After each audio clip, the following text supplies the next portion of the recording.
Good afternoon all of you. आप सभी का स्वागत है आपके अपने चैनल साइंस दीवाने में। तो कैसे हो आप सभी? आई होप सभी बहुत ही अच्छे होंगे। तो जैसा कि आपका चल रहा था डी एवं एफ ब्लॉक के एलिमेंट्स तत्व, तो इसमें हमने जो आपके पास में डी ब्लॉक के एलिमेंट्स थे वो हमने बिल्कुल ही पूरी तरीके से कंप्लीट कर चुके हैं। ठीक है, उसमें आपने जैसे देखा होगा डी ब्लॉक के एलिमेंट्स में बार बार आपको एक ही चीज से आप एक ही चीज से रूबरू हो रहे थे कि जैसे आपके पास में कुछ ऐसे एलिमेंट्स होते हैं डी ब्लॉक में जो क्या होते हैं, जिनके डी एवं एस जो उपकक्ष होता है वो अपूर्ण होते हैं, जिस वजह से वो क्या करते हैं, जटिल आयन बनाते हैं या उनमें परिवर्ती संयोजकता प्रदर्शित होती है ना, या वे रंगीन आयन बनाते हैं, या उनका जो चुंबकीय गुण होता है वो पैरामैग्नेटिक होता है। ठीक है, अनुचुंबकीय होते हैं वो। क्लियर हो गई बात? अयुग्मित होने के कारण वो क्या होते हैं, अनुचुंबकीय होते हैं। पांचवा क्या था उसमें कि इनमें क्या पाया जाता है, उत्प्रेरकीय लक्षण पाए जाते हैं, क्योंकि जो ये डी ब्लॉक के तत्व संक्रमण तत्व हैं जो ये वाले, ठीक है, जिनके डी एवं एस उपकक्ष क्या है, अपूर्ण है, इनमें क्या होता है, ये क्या करते हैं, किसी भी रासायनिक अभिक्रियाओं में एक उत्प्रेरक का कार्य करते हैं, जिस वजह से इनमें क्या पाया जाता है, उत्प्रेरकीय लक्षण पाया जाता है। जैसे रीजन क्या कहते हैं, क्योंकि इनमें परिवर्ती संयोजकता पाई जाती थी। दूसरा रीजन क्या था उसमें कि इनके डी और एस उपकक्ष क्या होते थे, अपूर्ण होने के कारण क्या बनाते थे, जटिल यौगिक बनाते थे, जिस वजह से ये क्या होते थे, उत्प्रेरकीय लक्षण क्या करते थे, प्रदर्शित करते थे। और कॉमन क्या था उसमें, एक ही चीज की जिंक कैडमियम हो गया आपके पास में, Hg।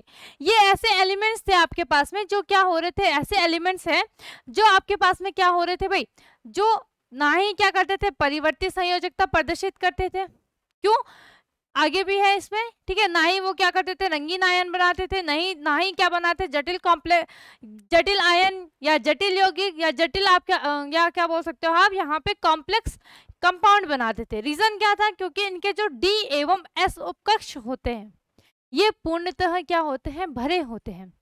ठीक है, समझ में आ गई बात? ये हमने कहाँ तक पढ़ लिया था, डी ब्लॉक एलिमेंट्स को हमने बिल्कुल अच्छे तरीके से पढ़ लिया था। मैंने आपको बताया उसमें आपके पास में केवल एक ही चीज कॉमन थी, है ना, केवल क्या थी, डी ब्लॉक एलिमेंट्स में आपके पास में एक ही चीज कॉमन थी भाई। बार बार आपको यहाँ तक बताया था ना, स्थिति में कहाँ तक आ रही थी आपके पास में डी ब्लॉक, विजिबल है ये वाला पेन, थोड़ा हम दूसरा यहाँ पे पेन ले लेते, ठीक है, ये वाला। तो ये आपका क्या हो गया, ये हो गए आपके पास में P block elements, P block, ठीक है।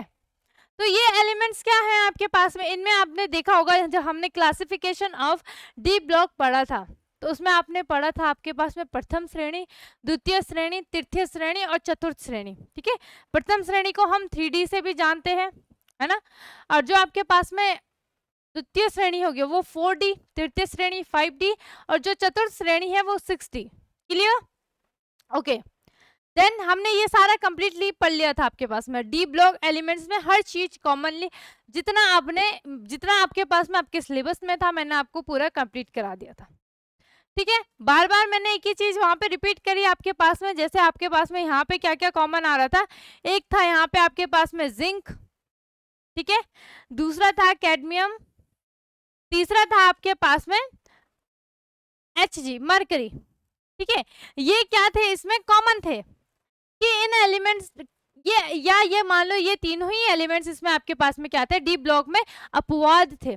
ये हम इन्हें डी ब्लॉक एलिमेंट्स में तो आते हैं क्योंकि इनका जो अंतिम इलेक्ट्रॉन होता है वो डी उपकक्ष में प्रवेश करता है, लेकिन क्या था यहाँ पे कि इसका जो आपके पास में डी और एस उपकक्ष होता है दोनों ही क्या थे, फुलफिल थे, जिस वजह से ये किसी और एलिमेंट से ना ही क्रिया करते थे, ना ही ये किसी और एलिमेंट्स में संक्रमित थे, है ना। ठीक है, तो ये याद रखना है भाई, ये अपवाद है आपके पास में, जिंक हो गया, कैडमियम हो गया, और क्या था जो आपके पास में मरकरी है, ये क्या है यहाँ पे आपका अपवाद है। क्लियर हो गई बात? आज हम इसमें पढ़ेंगे आपके पास में क्या हो गया, लेंथेनाइट्स और एक्टिनाइट्स, आपके ब्लॉक तो नहीं बोलेंगे ना, एलिमेंट्स बोलेंगे, तत्व। ठीक है, तो या बोलो ये आपके पास में क्या हो जाते हैं, इसे बोलते हैं हम एफ ब्लॉक। ठीक है, इसे क्या बोलते हैं हम, एफ ब्लॉक एलिमेंट्स कहते हैं। तो अगर कुछ बच्चों ने थोड़े से अपना दिमाग लड़ाया होगा, है ना, तो उन्होंने सोचा होगा कि एक चीज तो ठीक है, इस पीरियोडिक टेबल में सब कुछ ठीक है, लेकिन हमें एक चीज समझ में नहीं आ रही कि जब यहाँ पे आपके पास में एस ब्लॉक को रखा गया, क्या है यहाँ पे आपका एस ब्लॉक है, ठीक है, यहाँ पे आपके पास में एस ब्लॉक को रखा गया, सॉरी यहाँ पे ये पी नहीं डी आएगा, डी, ठीक है, क्या आएगा आपके पास में डी, यहाँ पे रखा गया डी ब्लॉक और यहाँ से यहाँ तक रखा गया आपके पास में पी ब्लॉक एलिमेंट, ठीक है, एक ही उसमें सीरीज में। तो इस एफ ब्लॉक एलिमेंट्स को अलग में क्यों रखा गया, कोई मुझे बता सकता है कि आपके पास में पीरियोडिक टेबल में जो एफ ब्लॉक एलिमेंट्स हैं, आपके पास में एफ ब्लॉक के तत्व हैं, उन्हें अलग क्यों रखा गया, क्यों उनको उसके बीच में नहीं रखा गया? अगर किसी को पता है तो जल्दी से मुझे बता दीजिए फटाफट से, हाँ लाइव चैट में बता दीजिए भाई क्या रीजन है, या आप कमेंट में भी बता सकते हो। रीजन क्या है कि आपके पास में पीरियोडिक टेबल को एफ ब्लॉक, आपके पास में जो पीरियोडिक टेबल है इसमें एफ ब्लॉक एलिमेंट्स को अलग क्यों रखा गया, ठीक है।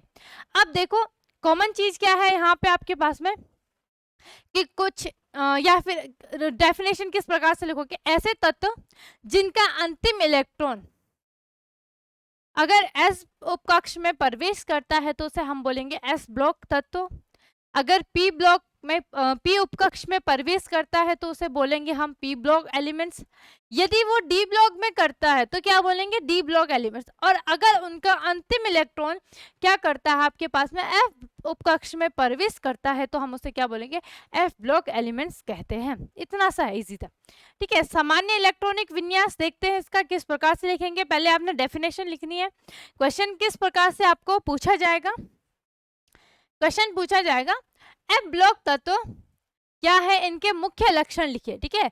तो एफ ब्लॉक तत्व ऐसे तत्व जिनका अंतिम इलेक्ट्रॉन एफ उपकक्ष में क्या करता है प्रवेश करता है, उन्हें हम एफ ब्लॉक तत्व कहते हैं। इनका मुख्य गुण निम्न है, पहले तो इसका जो इलेक्ट्रॉनिक विन्यास, ठीक है, यहाँ पे इसका इलेक्ट्रॉनिक विन्यास क्या है आपके पास में, ये है NS2 N-1D 0 to क्या आ जाएगा यहाँ पे आपके पास में 0 to 10 आएगा, ठीक है, 0 to क्या आएगा आपका 10 आएगा, ठीक, इतना याद है भाई। ये किसका था, अगर हम यहाँ से N-2 F1 to 14 को हटा देते हैं तो ये किसका था आपके पास में इतना, ये किसका था इतना, ये था आपके पास में डी ब्लॉक का, है ना, ये किसका था आपके पास में डी ब्लॉक का, ठीक है। तो आपने ऐड क्या करना है, एक्स्ट्रा ऐड क्या करोगे भाई, एक्स्ट्रा क्या ऐड करोगे आप, एक्स्ट्रा ऐड करना है आपने N-2 F1-1 to 14, ओके। कि आपके पास में कुछ ऐसे तत्व जिनका एलिमेंट्स जिनका कुछ ऐसे तत्व जिनका अंतिम इलेक्ट्रॉन क्या करता है एफ ब्लॉक में क्या कर रहा है प्रवेश कर रहा है, उन्हें हम क्या बोलते हैं एफ ब्लॉक तत्व कहते हैं। क्लियर हो गई बात। आवर्त सारणी में स्थान देख लेते हैं कि आवर्त सारणी में स्थान मैंने आपको बता दिया कि कहाँ रखते हैं, एफ ब्लॉक तत्वों को आवर्त सारणी के नीचे क्षैतिज खानों में रखा गया, ठीक है। अभी हमने यहाँ पे देखा ना आपके पास में एफ ब्लॉक एलिमेंट्स को कहाँ रखा गया, पीरियोडिक टेबल के नीचे जो दो क्षैतिज खाने हैं, ठीक है, दो क्षैतिज खाने में क्या किया गया, इनको रखा गया। क्लियर, ठीक है। ये स्थिति भी आपको पता होनी चाहिए भाई, ठीक है, स्थिति पता होनी चाहिए। डी ब्लॉक का मैंने आपको बता रखा है, एफ ब्लॉक का भी आपको बता दिया गया है, ठीक है, और एस और पी का भी आपको बता दिया।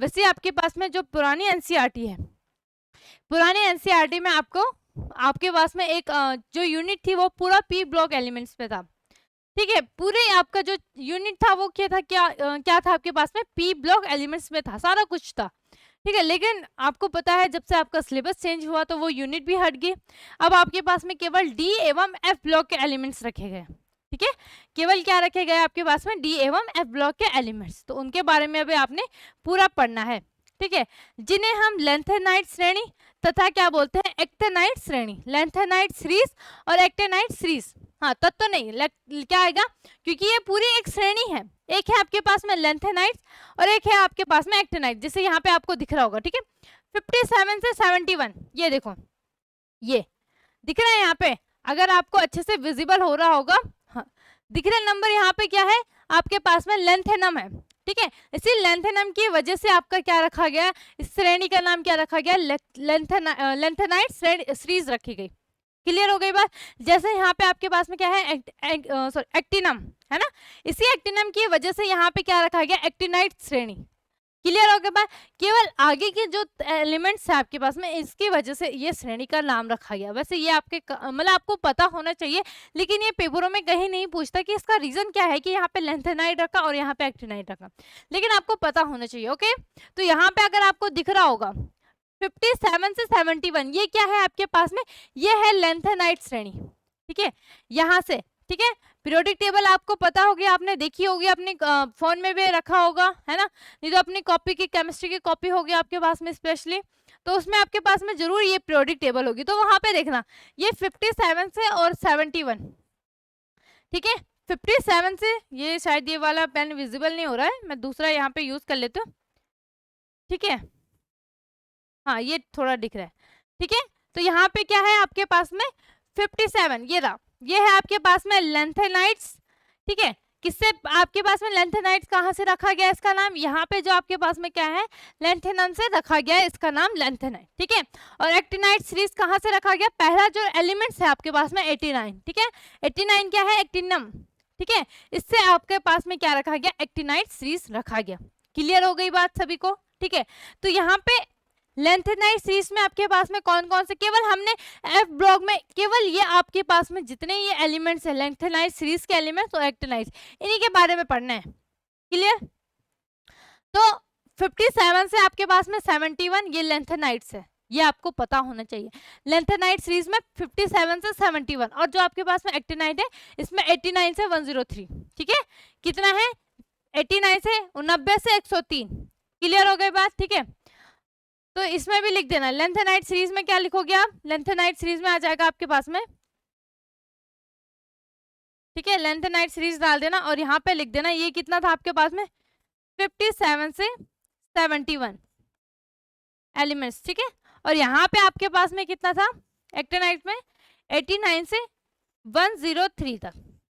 क्लियर हो गई बात, ये भी लिख देना, ये आपको पता होना चाहिए। ठीक है, आगे पढ़ते हैं हम। इसमें आगे क्या है कि एफ ब्लॉक तत्वों के अधिकांश गुण उपसंयोजकता, परिवर्ती संयोजकता, रंगीन आयन बनाना, गलनांक कथनांक का उच्च होना, ठीक है, उच्च कार्यकरणीय एंथैल्पी, अनुचुंबकीय गुण आदि इनमें क्या होता है पाए जाते हैं। अब देखो यहाँ पे मैंने जैसे अगर आपने डी ब्लॉक पढ़ लिया ना, तो डी ब्लॉक में आपके पास में क्या था, देखो क्या क्या पढ़ाया था मैंने आपको, परिवर्ती संयोजकता भी बता दी थी किसे कहते हैं, रंगीन आयन भी बताया था, गलनांक क्वथनांक भी, है ना।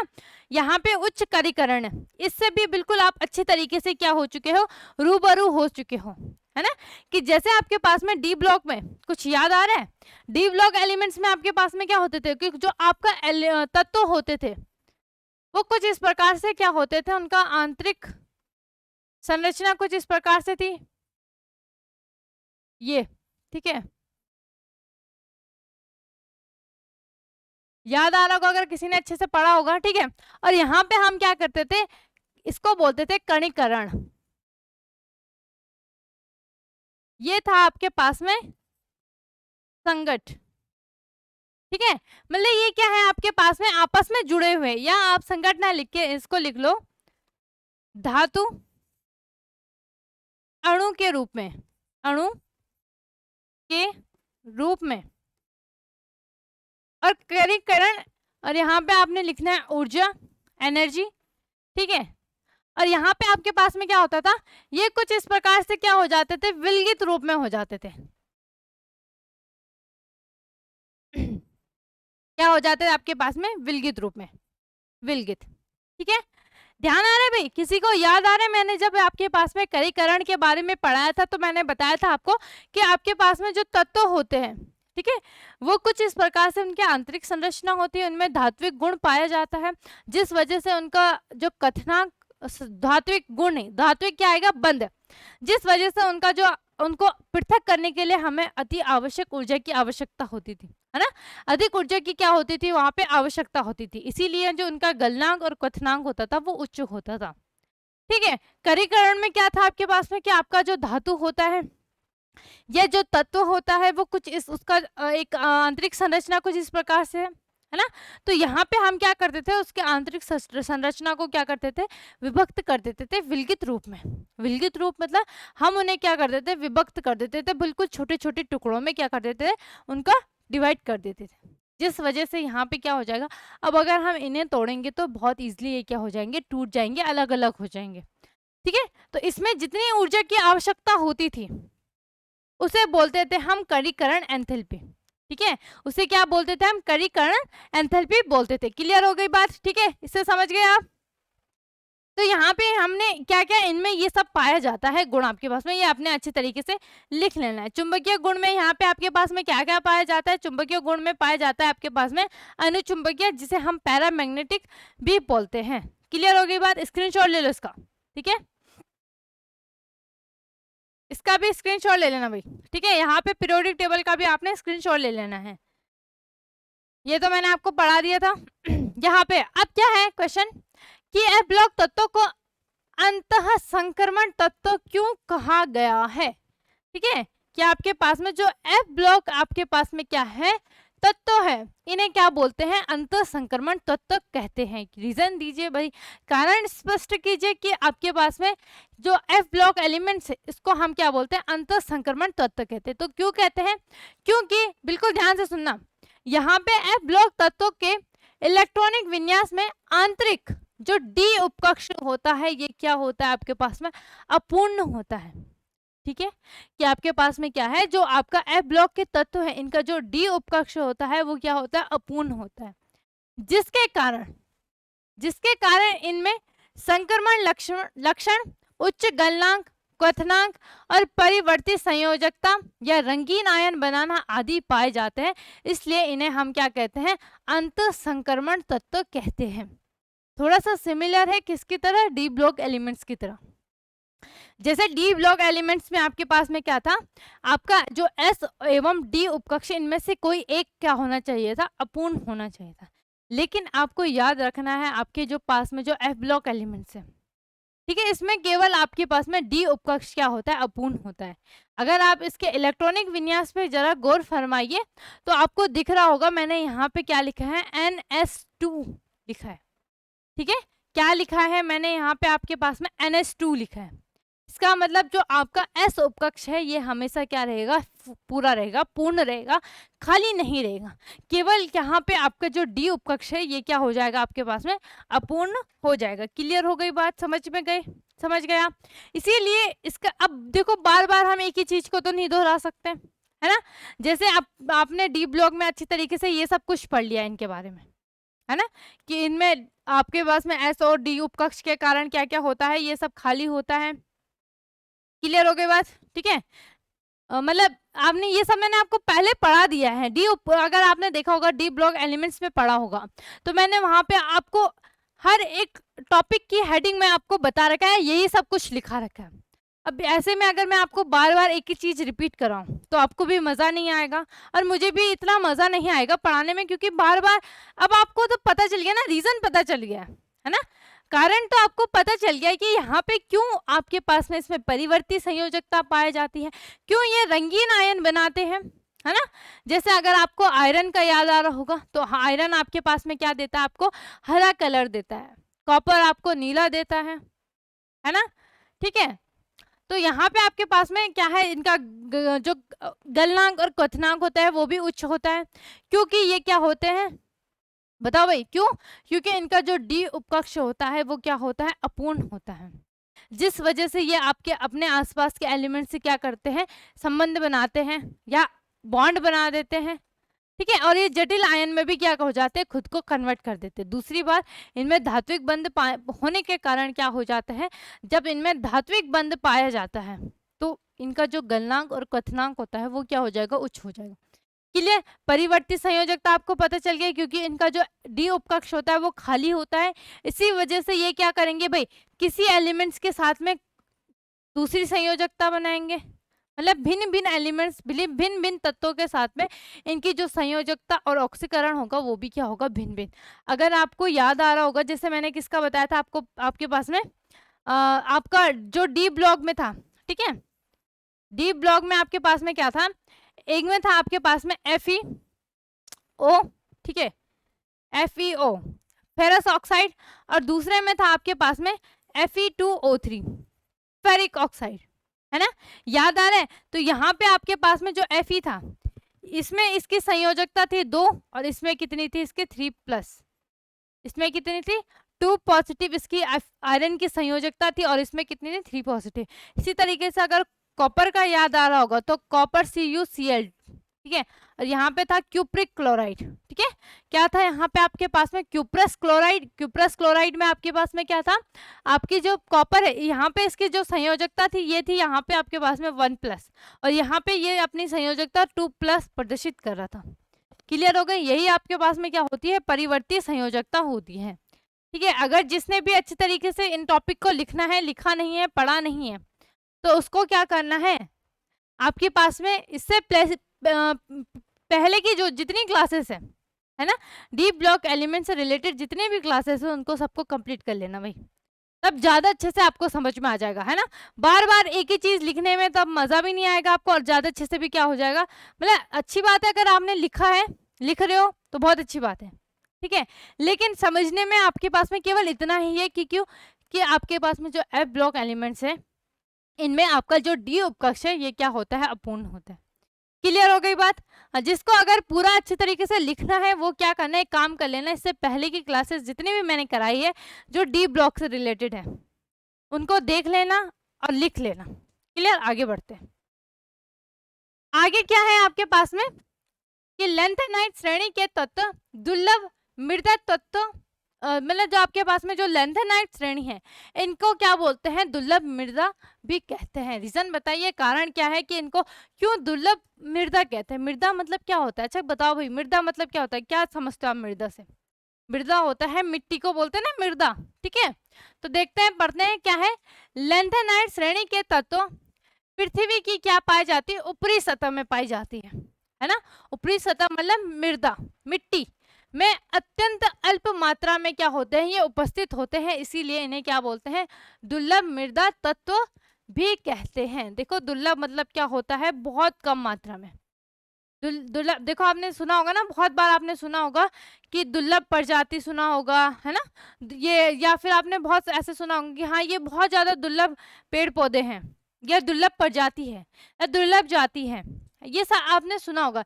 इसका मतलब क्या होता है, अगर हम इसकी कंपेयर करते हैं किसी और आपके पास में जिससे आप या अगर हम केमिस्ट्री की बात करें यहाँ पे, तो किसी और तत्व की बात करें तो ये मिट्टी में बहुत ही कम पाए जाएंगे उनकी तुलना में, इसीलिए हम इन्हें क्या बोलेंगे, दुर्लभ बोलेंगे। दुर्लभ मतलब बहुत ही कम मात्रा में, ठीक है, बहुत ही कम मात्रा में क्या होगा, ये उपस्थित होंगे कम मात्रा में।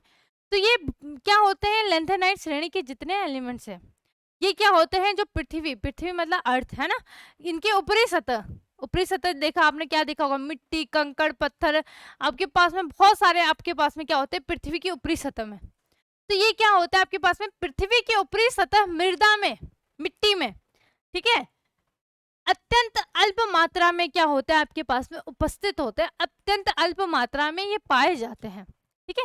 इसीलिए हम इन्हें कहते हैं दुर्लभ मृदा तत्व भी कहते हैं, क्योंकि इनकी मात्रा मृदा में कितनी होती है, लगभग 0.5 से 2 ग्राम पर टन, ठीक है, 2 ग्राम पर टन तक ही उपस्थित होती है।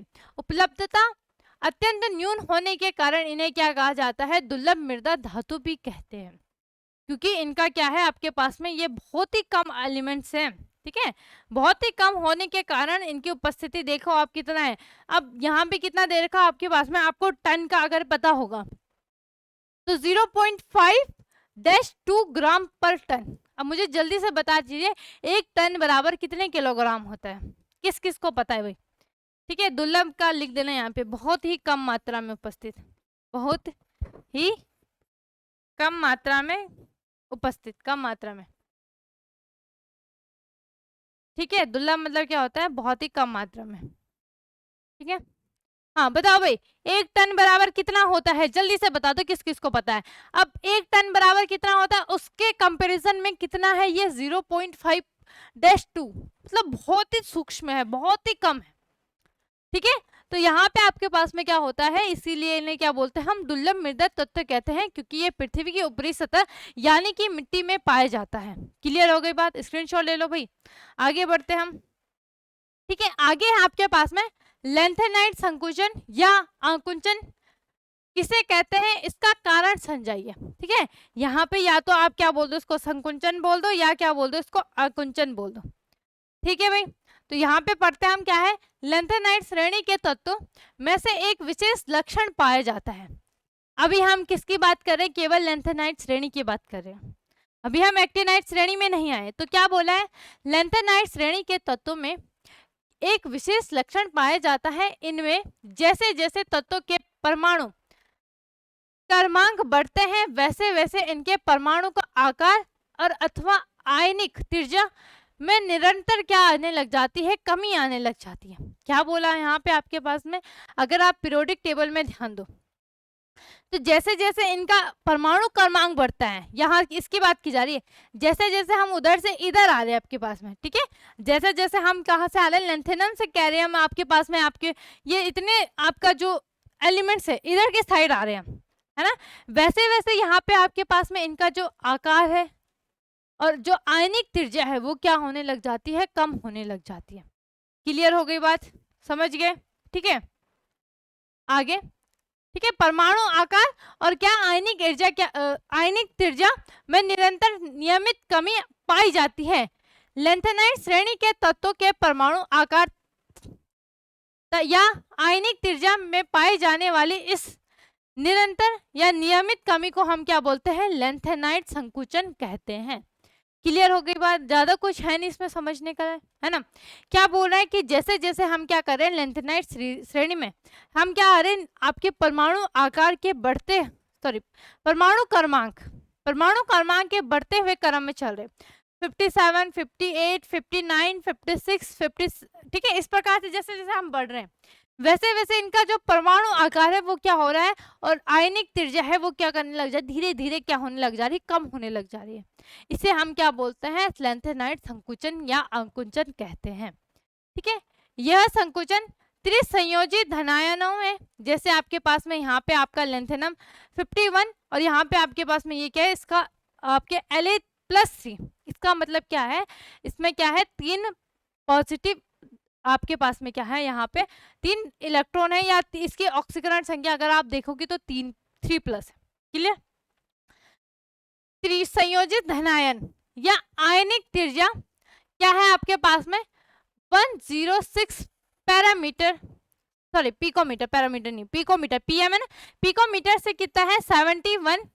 ठीक है, और यहाँ पे आपके पास में क्या है, आपके पास में ये एलिमेंट्स Lu+3 आयनिक त्रिज्या कितनी है, यहाँ पे इसकी 86 है। ठीक है, इसकी आयनिक त्रिज्या कितनी है, 106, और इसकी आयनिक त्रिज्या कितनी है इस एलिमेंट्स की, 86। क्लियर हो गई बात, समझ गए इतने। तो इसी वजह से यहाँ पे क्या हो रहा है कि जैसे हमने क्या करा, आपके पास में परमाणु क्रमांक में बढ़े, है ना, अगर आप पीरियोडिक टेबल में देखो यहाँ पे, तो इसका आयनिक त्रिज्या है आपके पास में 106, इसकी आयनिक त्रिज्या कितनी है आपके पास में, 106। ठीक है, इसकी आयनिक त्रिज्या है आपके पास में 106। ठीक है, 57 में लेंथिनम की, है ना, और जैसे जैसे हम यहाँ पे गए, ठीक है, इसकी कितनी हो गई आपके पास में, 86 हो गई। तो क्या हुआ यहाँ पे, परमाणु क्रमांक के बढ़ते, सॉरी परमाणु क्रमांक में जब हम बढ़ते चले गए तो यहाँ पे परमाणु आकार का भी क्या होने लग गया, जो परमाणु आकार है वो भी नियमित और निरंतर रूप से क्या होने लग गया, कम होने लग गया। उसी तरीके से आपके पास में क्या होने लगे, जो आयनिक त्रिज्या है वो भी क्या होने लग गई, निरंतर और नियमित, है ना, निरंतर और नियमित रूप से क्या होने लग गई आपके पास में, कम होने लगे। क्लियर हो गई बात, समझ गए इतनी बात। ठीक है, आगे देखते हैं इसमें रीजन क्या है इसके पास में, कि इसका संकुचन का रीजन क्या है, कारण क्या है यहाँ पे आपके पास में कि क्यों हो रहा है ये। इसका कारण यह है कि लेंथेनाइट श्रेणी के तत्वों में परमाणु क्रमांक बढ़ने पर एक नया इलेक्ट्रॉन आंतरिक 4f उपकक्ष में क्या होने लग जाता है, प्रवेश करता है, जिसके कारण आवरणीय प्रभाव तथा आवरणीय प्रभाव तो बढ़ता है, किंतु नाभिक में धनावेश बढ़ने के कारण प्रभावी नाभिकीय आवेश भी क्या होने लग जाता है, बढ़ जाता है, जिससे परमाणु त्रिज्या या आयनिक त्रिज्या क्या होने लग जाती है, यहाँ पे घट जाती है। इसीलिए सॉरी इसी के कारण जो लेंथेनाइट संकुचन यहाँ पे क्या होने लग जाता है, उत्पन्न होने लग जाता है। क्लियर हो गई बात? क्या बोला है यहाँ पे आपके पास में रीजन में कि क्या है, जैसे जैसे आपका यहाँ पे ये एलिमेंट्स है, ठीक है, ये क्या होने लग जाते हैं यहाँ से, ये अगर ये एलिमेंट्स यहाँ से बढ़ रहा है ना, इसका परमाणु क्रमांक यहाँ से बढ़ रहा है, तो यहाँ पे आने पर इसका जो आयनिक त्रिज्या और जो यहाँ पे क्या है दूसरा इसकी आयनिक त्रिज्या और तीसरी चीज यहाँ दूसरी चीज यहाँ पे क्या है, जो परमाणु आकार है वो क्या होने लग जाता है, घटने लग जाता है। क्लियर हो गई बात? ठीक है, इसको लिख देना, घटते हुए क्रम में क्या हो जाएगा आपके पास में, क्या है ये घट को क्या घट रहा है यहाँ पे, परमाणु आकार, परमाणु आकार, और दूसरी चीज यहाँ पे आपके पास में क्या है, आयनिक त्रिज्या, आयनिक त्रिज्या। ठीक है, और ये क्या बढ़ रहा है यहाँ पे, परमाणु क्रमांक। आपने क्या करना है, जो भी जितने भी यहाँ पे आपके पास में लेंथेनाइट के एलिमेंट्स है, ठीक है, जितने भी आपके पास में यहाँ पे लेंथेनाइट श्रेणी के एलिमेंट्स है उनको लिख लेने हैं। ठीक है, उनको क्या कर देना, आपने लिख लेना है और ये ग्राफ वहां पे बना देना। क्लियर हो गई बात, समझ गए? ठीक है, स्क्रीनशॉट ले लो भाई, सभी का स्क्रीनशॉट का भी टाइम दूंगी मैं, आपने सभी का लिखना है। ठीक है, स्क्रीनशॉट ले लो।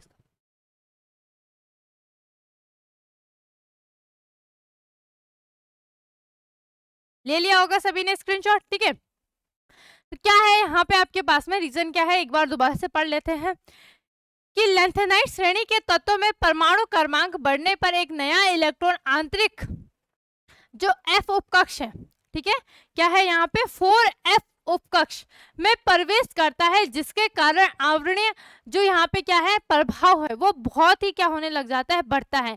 किंतु नाभिक में धनावेश बढ़ने के कारण प्रभावी नाभिकीय आवेश क्या हो जाता है, बढ़ जाता है, जिससे मतलब यहाँ पे आपके पास में कुछ इस प्रकार से ध्यान दो कि यहाँ पे एक पॉजिटिव चार्ज है ना, और यहाँ पे जब यहाँ पे आपके पास में परमाणु क्रमांक बढ़ा, ठीक है, तो यहाँ पे क्या होने लग गया, यहाँ पे एक और मतलब यहाँ पे भी एक धनावेश बढ़ने लग गया, एक और पॉजिटिव चार्ज आ गया, और किनारे किनारे पे क्या थे आपके पास में, इलेक्ट्रॉन इलेक्ट्रॉन थे। ठीक है, किनारे किनारे पे आपके पास में क्या थे, इलेक्ट्रॉन थे। अब जब यहाँ पे एक चार्ज था तो वो उतना ज्यादा क्या कर रहा था, अट्रैक्ट नहीं कर रहा था इन इलेक्ट्रॉन्स को। ठीक है, लेकिन जब यहाँ पे दो आ गए तो किसी ने किस इलेक्ट्रॉन को करा, किसी ने किस, है ना, किसी ने मतलब एक इलेक्ट्रॉन को क्या करा, अपनी तरफ आकर्षित करा। धनावेश की बात करूँ कि मानो मैं धनावेश हूँ, है ना, मैं पॉजिटिव चार्ज हूँ, तो मैं किसको अट्रैक्ट करूंगी, नेगेटिव चार्ज को, है ना, तो मैंने क्या करा, नेगेटिव चार्ज को अपनी तरफ अट्रैक्ट करा, यहाँ से भी मैंने नेगेटिव चार्ज को, यहाँ से भी मैंने नेगेटिव चार्ज को अट्रैक्ट करा, यहाँ से भी मैंने क्या करा, नेगेटिव चार्ज को अट्रैक्ट करा। लेकिन मेरी कुछ ना कुछ कैपेसिटी तो होगी, है ना, ऐसे तो नहीं मैं सारा कुछ मतलब अगर हम एक क्या सोचे कि मेरे को भूख लगी है और मेरे को खाना खाना है, तो मैंने एक बर्गर खाया, फिर मैंने एक पिज्जा खाया, अब मैंने बोला इससे ज्यादा मैं नहीं खा सकती, और फिर मेरी दोस्त आई, है ना, तो उसने भी क्या करा, उसने बोला चल भाई जितना बचा था वो मैं खा लेता हूँ, तो वहां पे वो टेबल बिल्कुल क्या हो गई, खाली हो गई, है ना। तो ये इसी तरीके से यहाँ पे समझो कि जब यहाँ पे एक इलेक्ट्रॉन था वो कुछ केवल कुछ ही इलेक्ट्रॉन को अपनी तरफ आकर्षित कर रहा था, लेकिन जब यहाँ पे दो धनावेश आए, परमाणु क्रमांक के बढ़ने पर क्या हो रहा है, यहाँ पे आपके पास में धनावेश बढ़ रहे हैं, तो वो क्या करेंगे, उतनी ज्यादा अपनी तरफ इलेक्ट्रॉन को क्या करेगा, आकर्षित करेगा, और क्या करेगा, जैसे जैसे ये आकर्षित करेगा तो उनके बीच की दूरी, जो नाभिक से इलेक्ट्रॉन या कक्षक के बीच की दूरी है, वो धीरे धीरे क्या होने लग जाएगी, कम होने लग जाएगी। जब ये कम होगी तो उनकी आयनिक त्रिज्या भी क्या होगी, यहाँ पे कम हो जाएगी। ठीक है, समझ गए बात को? यहाँ पे इतना ही समझ लो कि क्या था आपके पास में, बीच में क्या था, धनावेश था, और उसके चारों तरफ क्या घूम रहे थे, इलेक्ट्रॉन घूम रहे थे। ठीक है, लेकिन आपने जब धनावेश ने बोला कि हाँ भाई मैं इतना, इससे ज्यादा मैं, मेरी कैपेसिटी इतनी है, तो एक और अपने दोस्त को बुला लेता हूँ, तो उसने बोला चल भाई तू भी आजा खाने के लिए, है ना, तो उसके दोस्त ने बोला हाँ भाई मुझे तो चाहिए, मेरे तो पेट वैसे ही खाली हो रखा है, तो उसने बोला चल भाई तू भी आजा फटाफट से, तो उसने भी खाया, अपने दोस्त को भी खिलाया, और बड़े मजे से। तो वहां पे वो क्या होने लग जाएगी, जैसे जैसे आपके पास में क्या होने, धनावेश बढ़ने लग जाएंगे, उतने ज्यादा इलेक्ट्रॉन को अपनी तरफ आकर्षित करेंगे और उतने ही ज्यादा परमाणु आकार क्या होगा, बड़े से धीरे धीरे क्या होने लग जाएगा, आकार क्या होने लग जाएगा, छोटा होने लग जाएगा। और जब आकार, परमाणु आकार क्या होगा, छोटा होगा, तो उसी तरीके से क्या होने लग जाएगा, यहाँ पे आपके पास में जो आयनिक त्रिज्या है वो भी क्या होने लग जाएगी, कम होने लग जाएगी। उनके बीच की जो दूरी है वो क्या होने लग जाएगी, कम होने लग जाएगी। समझ गए बात को? ठीक है, तो एक बार हम फटाफट से रिवीजन कर लेते हैं। सबसे पहले तो आपने क्या करना है, जो आपके पास में एफ ब्लॉक तत्व है, केवल आपके पास में कितने हैं, ये लगभग होंगे आपके पास में 57 से कितना है, 71 है ना, तो होगा ये आपके पास में 17, हाँ 14 एलिमेंट्स आपके लैंथेनाइट्स के हैं, है ना। और आपके पास में यहाँ पे आपका लगभग 89, 90, 10 और आपका कितना हो गया आपके पास में 1 2 3 4, हाँ 14, कितने हैं टोटल, कितने हैं 28 एलिमेंट्स आपके पास में एफ ब्लॉक तत्व के। ठीक है, केवल कितने हैं आपके पास में, काउंट कर लेते, 1 2 3 4 5 6 7 8 9 10 11 12 13 14 15, हाँ 30 एलिमेंट्स है, 30 है। ठीक है, कितने एलिमेंट्स आपके पास में, 30 एलिमेंट्स है। केवल क्या करने हैं आपने, इन 30 एलिमेंट्स को अच्छे तरीके से आपके माइंड में ये छप जाने चाहिए। पहले तो आपने पूरी पीरियोडिक टेबल को आपको अच्छे से याद होनी चाहिए, मजा आ जाएगा भाई। जैसे ही आपको पूरी पीरियोडिक टेबल बिल्कुल अच्छे से लर्न हो जाएगी तो आपको पता क्या हो जाएगा, जैसे हमें कोई चीज लर्न होती है ना, तो हमें ज्यादा मेहनत करने की जरूरत नहीं पड़ती, बार बार देखने की जरूरत नहीं पड़ती। अब मैंने बोला आपके पास में लैंथेनाइट श्रेणी, तो आपके माइंड में फट से आ गया कि 57 से 71। मैंने बोला एक्टिनाइट श्रेणी, आपके मन में फटाफट से आ गया जितने एलिमेंट्स आपके, कितने 89 से 103, है ना। इसी तरीके से मैंने बोला एस ब्लॉक, तो आपको आ गया कि हाँ भाई एस ब्लॉक में हमारे पास में कितने। मैंने बोला पी ब्लॉक, डी ब्लॉक, तो पूरी जो पीरियोडिक टेबल है वो आपके दिमाग में अच्छे तरीके से क्या होनी चाहिए, छप जानी चाहिए। ठीक है, तो एफ ब्लॉक में केवल आपके पास में क्या है, 30 एलिमेंट्स है। तो हमने लैंथेनाइट तो पूरी अच्छी तरीके से कंप्लीट कर लिया। अब हम इसके बारे में एक्टिनाइट के श्रेणी के बारे में पढ़ेंगे। फिलहाल हम रिवीजन कर लेते हैं आपके पास में। तो एफ ब्लॉक क्या होता है, जिनका अंतिम इलेक्ट्रॉन क्या होता है, एफ कक्ष में क्या करता है, प्रवेश करता है, क्या बोलेंगे, एफ ब्लॉक तत्व कहेंगे। क्लियर।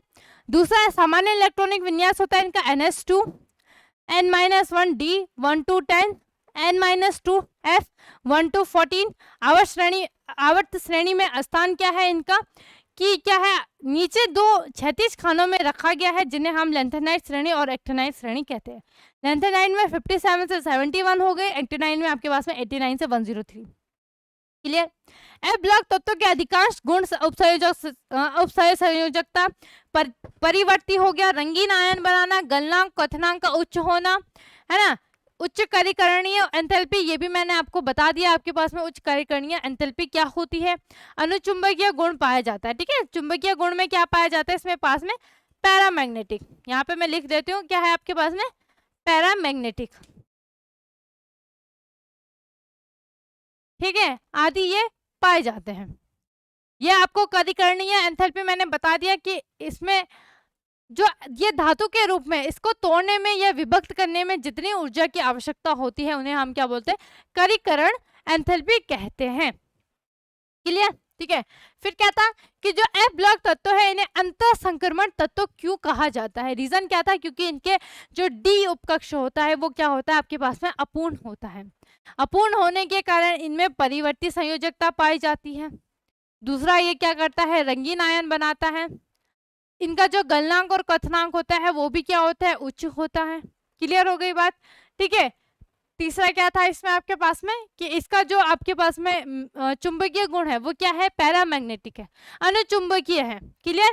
तो इसीलिए इन्हें क्या कहा जाता है आपके पास में, अंतर संक्रमण तत्व कहा जाता है। आगे कि लैंथेनाइट श्रेणी के तत्वों को दुर्लभ मृदा तत्व क्यों कहते हैं, रीजन मैंने आपको बता दिया क्या है, क्योंकि ये पृथ्वी की सतह मृदा में उपस्थित होते हैं। कितना, लगभग आपके पास में 0.5 से 2 ग्राम पर टन। क्लियर हो गई बात। ठीक है, इसीलिए इनकी जो मात्रा है वो बहुत ही कम होने के कारण इन्हें क्या कहा जाता है, दुर्लभ मृदा तत्व भी कहा जाता है। किसकी बात की जा रही है, लैंथेनाइट श्रेणी या लैंथेनाइट सीरीज की बात की जा रही है। आगे संकुचन बता दिया मैंने आपके पास में। लैंथेनाइट संकुचन क्या होता है कि जैसे जैसे हम यहाँ पे क्या कर रहे हैं आपके पास में, जैसे जैसे आपका 59 क्या हो गया आपके पास में, 59 से हम 71 की तरफ बढ़ रहे हैं, है ना। जैसे जैसे हम यहाँ पे इसकी तरफ बढ़ रहे हैं आपके पास में परमाणु क्रमांक की तरफ बढ़ रहे हैं, उसी प्रकार से इनका जो परमाणु आकार है और जो आयनिक त्रिज्या है वो क्या होने लग जाती है, नियमित और निरंतर रूप से कम होने लग जाती है, घटने लग जाती है, ठीक है। जिस वजह से इसे हम क्या कहते हैं, लेंथेनाइड संकुचन या लेंथेनाइड आकुंचन कहते हैं। क्लियर हो गई बात, ठीक है। यह संकुचन त्रिसंयोजित धनायनों आपके पास में क्या है, यहाँ पे 51 लेंथेनाइड, ठीक है, +3 है आपके पास में। आयनिक त्रिज्या से कितनी है इसकी आयनिक त्रिज्या 106 pm, तथा आपके पास में जो Lu है +3, इसकी कितनी है 86। तो इसका मतलब क्या है यहाँ पे कि जैसे जैसे हमने परमाणु क्रमांक की तरफ बढ़ते गए वैसे वैसे यहाँ पे आपके पास में आयनिक त्रिज्या और परमाणु आकार क्या होने लग गया, घटने लग गया।